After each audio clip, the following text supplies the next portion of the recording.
known that you're on a soul path? And have you wondered how to gain real insight into the steps along your own unique journey? Welcome everyone, I'm Sarah Main, and thank you for joining me on Damayanti, the show for your soul. It's great to have you join me. Damayanti means deep peace and calm. Damayanti sheds a light for your soul through the gift of wisdom that shines in the beautiful and universal language of Sanskrit. Damayanti is the show that speaks to your soul, connects with your soul, and enriches your soul.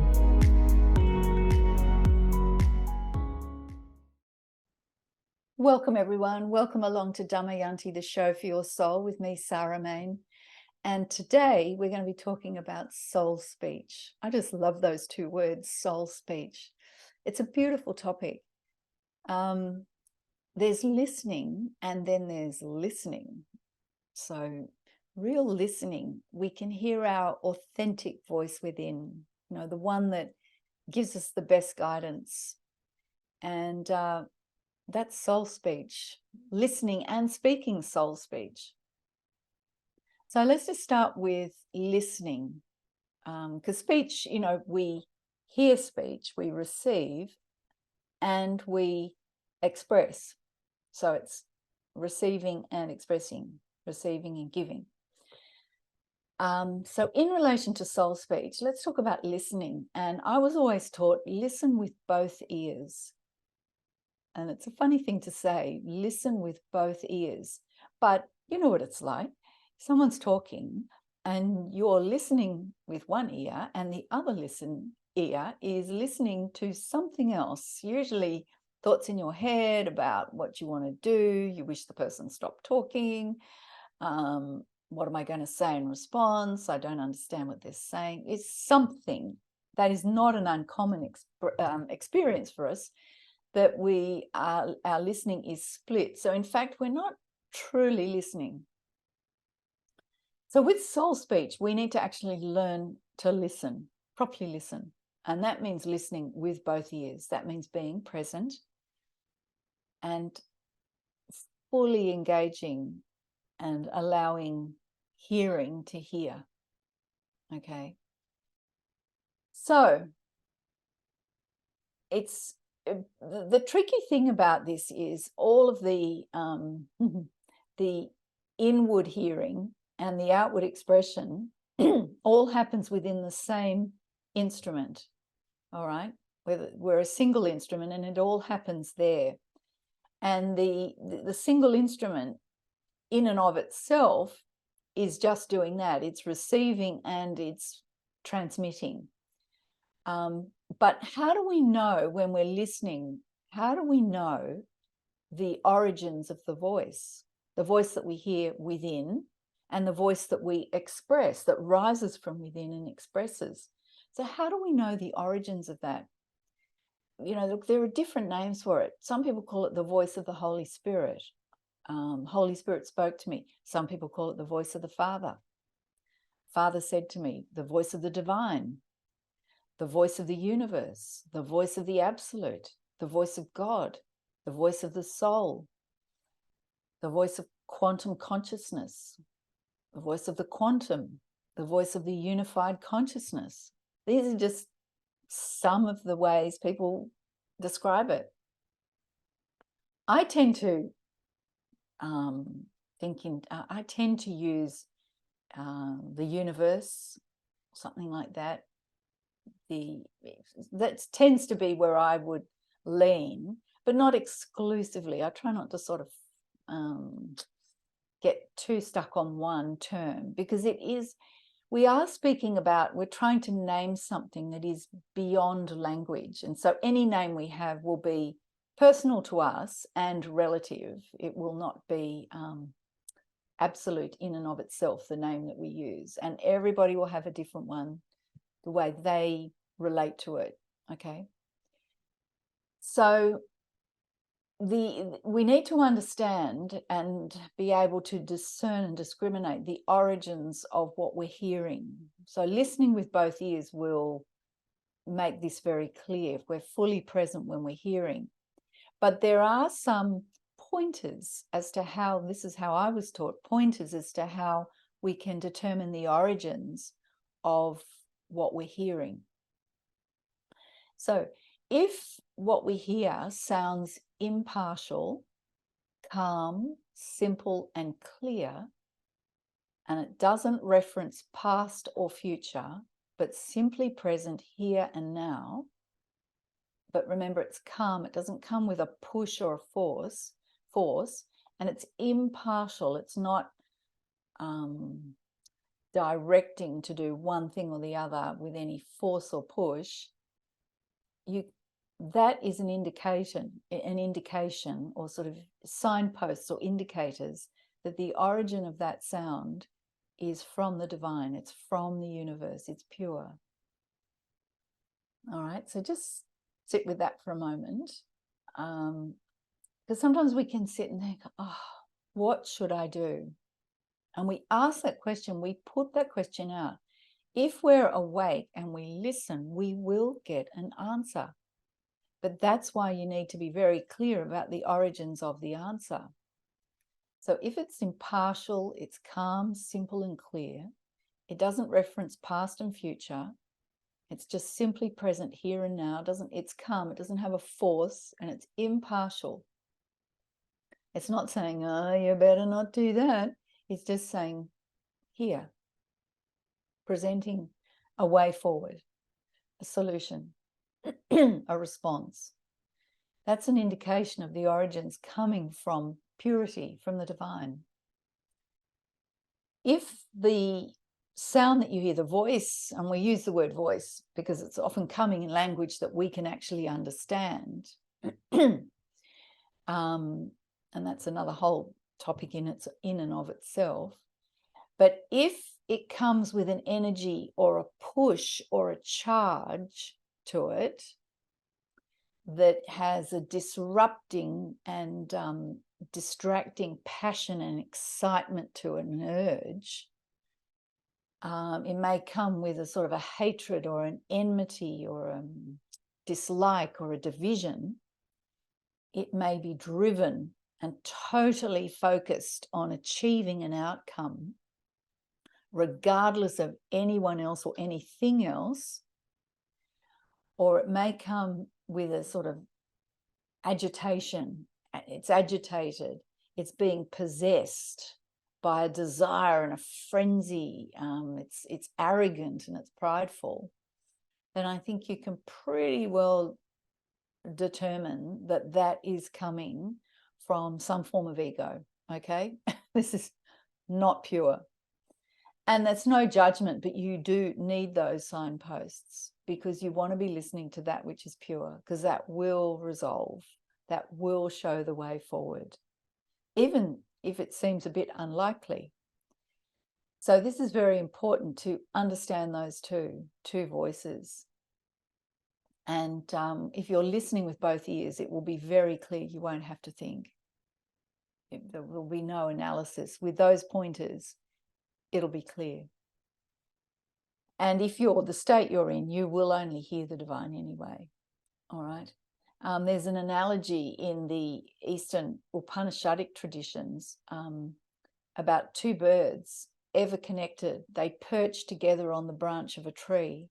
One is eating all the sweet fruits without restraint or regard for anything else, just focused on relishing all the fruits.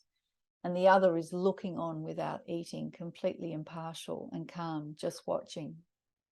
And we have both those birds within us. The ever-present witness that's calm and awake, serene and untouched by all the ups and downs of experience in life. And we have that which tastes all that life has to offer, the good, the bad, the pleasant, the unpleasant. And with one comes the other. You can't separate those two. So they're relishing the opposites of life all the time, sort of gorging themselves. We have both. So being calm, still, and present and listening without any disruptive desire, just listening with both ears, ask a question and listen. And if you're calm and still, you will hear the answer from the divine, the universe, the Holy Spirit, the soul, whatever. And it may come in a voice that's recognizable, and it may come in a voice that's not so recognizable, but you'll recognize the origins of the voice. Remember, if the sounds are impartial, calm, simple, clear, doesn't reference past or future, it's just simply present here and now, that's an indicator of the purity of the origin from the divine.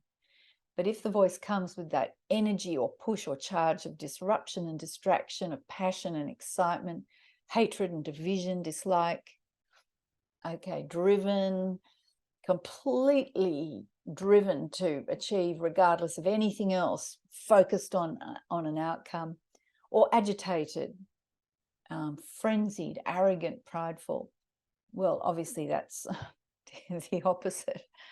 Okay, so this is really important. It's refining our perception and our sensitivity to these sounds, because we are listening all the time. It's a case of what are we listening to? And the voice of the universe is there, present all the time, if we just tune in and listen, come into the present and listen. And that can guide what we do every day, starting with the most simple and ordinary actions of making breakfast and getting dressed and going to work, to something more profound that we may feel is on purpose with what we're doing. And that's what I'm doing with Damayanti, is offering ways to tune in more to your purpose, your greatness, and give expression to that. And you'll notice that I do reference Sanskrit, and Sanskrit is so crucial. It's an ancient language, but it is a vehicle for timeless wisdom. It's very sound, its meanings channel universal power to the here and now. So it has really pure vibrations. And I'm going to take a break now. And after the break, I'm going to be talking more about soul speech and how we can speak the speech of the soul. And there are 4 stages to that. So we've been talking about hearing true soul speech. And now after the break, I'm going to talk about speaking true soul speech. And if you're interested in having a Sanskrit mantra of your own, having that vibration and intention with you, if you go to my website, damayanti.store, I've got a promo going. We've extended it from last month. And the promo code is podcast40, and you'll get 40% off for Damayanti listeners. And there are beautiful pieces of jewelry with Sanskrit mantras on them, like this one. This says Balam, which is true strength. And I keep this jewelry on me, and I love wearing it because it keeps me connected with these pure intentions. And there's 8 mantra collections on the website. So check it out, damayanti.store. So after the break, we're talking about how we can speak the speech of the soul. And there are 4 stages to that. So we'll be back after the break.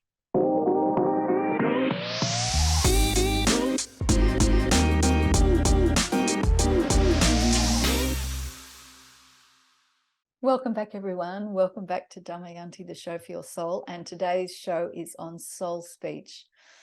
Beautiful soul speech.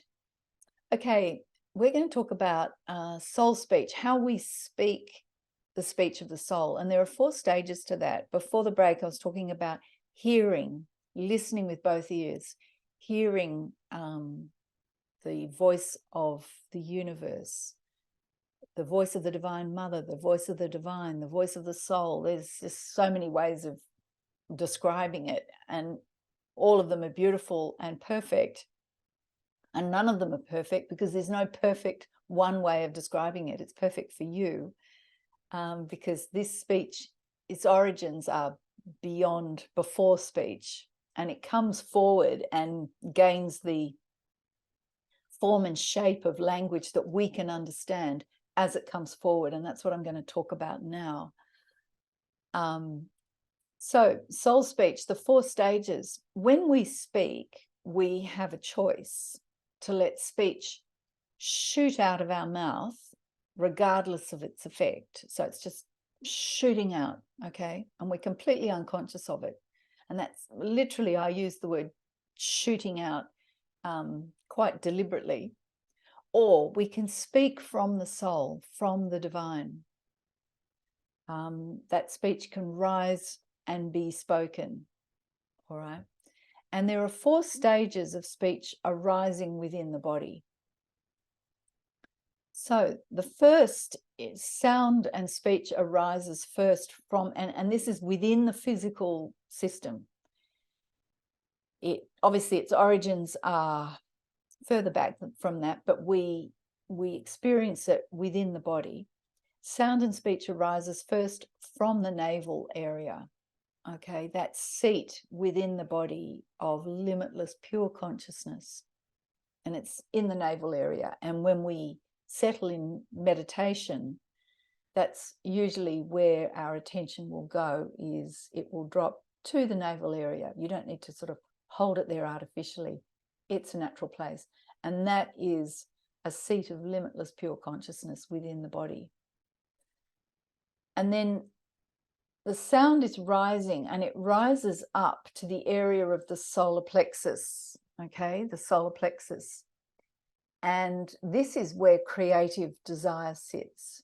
And it's a point of creative potential. And it's just a point, but it has all potential there. So it's incredibly potent. Okay, so we have the pure consciousness at the navel, undifferentiated, then it rises to this point in the solar plexus of pure potential, creative potential, you know.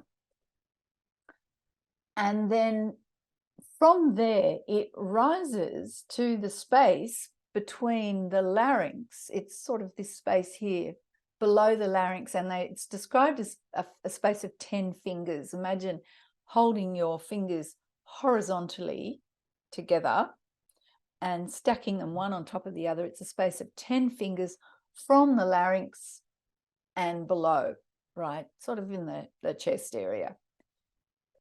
And that is the seat of the mind. Okay, now usually we go around, and our experience, understandably, is that the mind is in our head, because we hear this chatterbox in our head all the time. We think the mind is in the head. It isn't. Okay, it reflects up into our heads, and that's another whole topic as well. But the actual seat of the mind, the origins of the mind, is in that space there. And so we have this pure consciousness, field of pure consciousness at the navel, and it rises up to this point of creative potential at the solar plexus, and from there rises up to the seat of the mind. Okay, and this is the point where the purity of this sound is formulated into speech and thought. Up until then, it's undifferentiated, and it's then formulated into speech and thought. And this is the point where we can discriminate whether we are going to articulate this or not, right? This is the point before we actually speak it out, because there is a 4th point, which I'm going to speak about in a minute, where we can discern whether this should be spoken or not. And we need to be present and awake for that. Otherwise, it literally rises up through from the navel to the solar plexus, through the mind, bam, out. And the 4th place is through the organs of articulation, the mouth, the tongue, all of that, the voice. All right. And that is the final form. And it comes out in our individual languages, in our individual accents, in our voices. That's characteristic of us. So it's completely differentiated at the point of articulation. So its origins are pure and undifferentiated. And then when it gets to this point of the mind, right, remember this is the point 10 fingers from the larynx down, that space, that's where it becomes differentiated. And but with that is an opportunity, there is always an opportunity to discern whether it is to be spoken or not. Now, remember, the point of all of this is soul speech, when we speak, we have a choice of whether habitual speech is going to shoot out, or whether we're going to speak that which is uplifting, that which is true, expressing the divine, the limitless, which is who we really are. And we want to speak that. Now, it doesn't mean, if you've gone into the grocery store and you need to buy apples, you're going to buy apples. You're not just going to walk in and say, all is divine. You need to actually say language that is appropriate, but it's how you speak it, your intention, your tone, how you speak to someone, all of that. We have an opportunity to choose that, discern and choose that. And if we're aware of the speech rising, we actually have to be awake for this, because speech is an incredibly powerful energy. I've done shows, numerous shows, on the power of speech, on the power of sound. And I will continue to do that because it's so important. But the system, this 4-stage system that I have just outlined to you, is the system that's called Shabda Brahman, and it's the wisdom tradition of the Upanishads, describing how speech rises. And there are Sanskrit words for each of these stages. The seat of limitless consciousness at the navel is called para. Then the solar plexus is called pashyanti. Then that seat of the mind, the 10-finger space below the larynx, is madhyama. And then vaikari, the organs of articulation. So there you go. You've got a little bit of philosophy there, Upanishadic philosophy, Shabda Brahman. But the point of this is not to fill your head with a whole lot of this sort of thing, but to be awake and aware to what we are given in our physical instrument and the power that we have. We are so powerful. We can change everything by just one word. You can change everything